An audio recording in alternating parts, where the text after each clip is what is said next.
జై శ్రీరామ. శ్రీరాముని అనుగ్రహముతో కనుగొనలేమా పాట సొంతముగా రాసుకొని పాడుతున్నాను. కనుగొనలేమా రామా, నిన్ను కనుగొనలేమా రామా, కనుగొనలేమా రామా, నిన్ను కనుగొనలేమా రామా, కనుగొనలేమా రామా.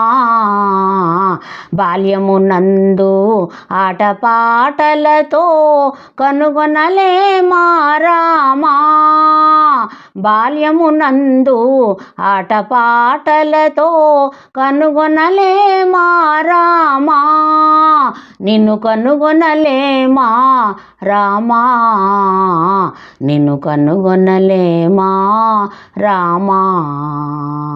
యవ్వనంబున కామక్రీడలతో కనుగొనలేమా రామా, యవ్వనంబున కామక్రీడలతో కనుగొనలేమా రామా, నిన్ను కనుగొనలేమా రామా, నిన్ను కనుగొనలేమా రామా, కనుగొనలేమా రామా.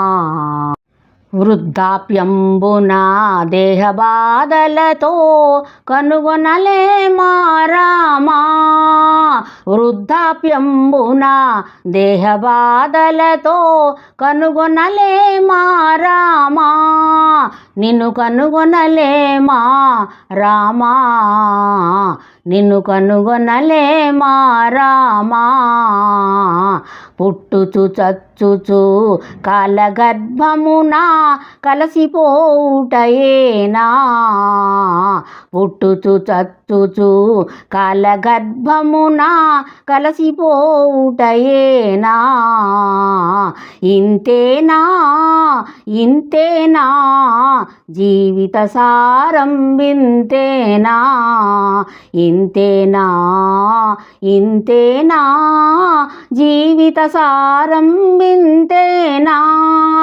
కనుగొనలేమా రామా, నిన్ను కనుగొనలేమా రామా, నిన్ను కనుగొనలేమా రామా, నిన్ను కనుగొనలేమా రామా. గౌరవనీయులైన గరికపాటి నరసింహారావు గారికి నా నమస్కారములు.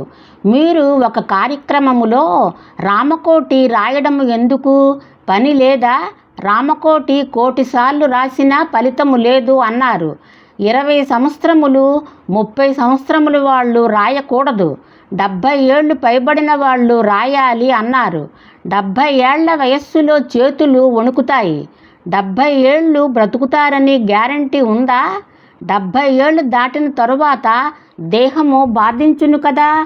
70 ఏళ్ళు వయస్సులో ఇంటి పరిస్థితులు ఎలా ఉంటాయో, ఇప్పుడు ఉన్న పరిస్థితులలో పిల్లలు అనేక రకములుగా చెడిపోతున్నారు అని మీరే అంటున్నారు.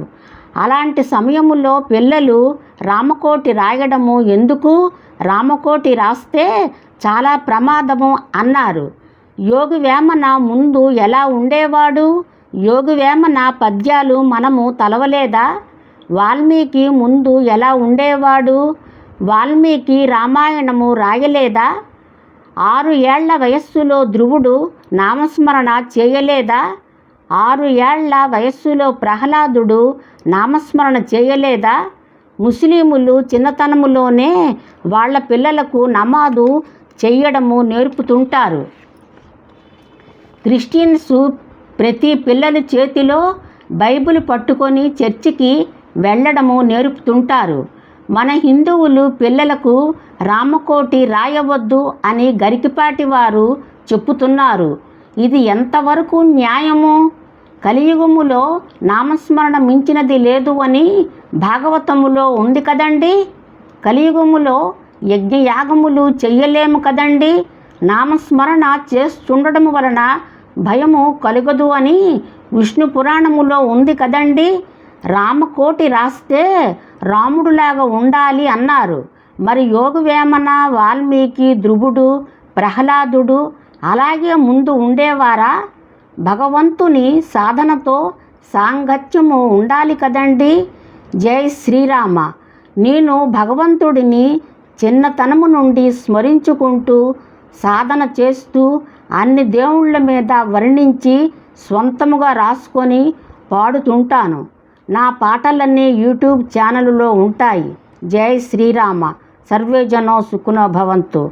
జై శ్రీరామ. జై భారత్.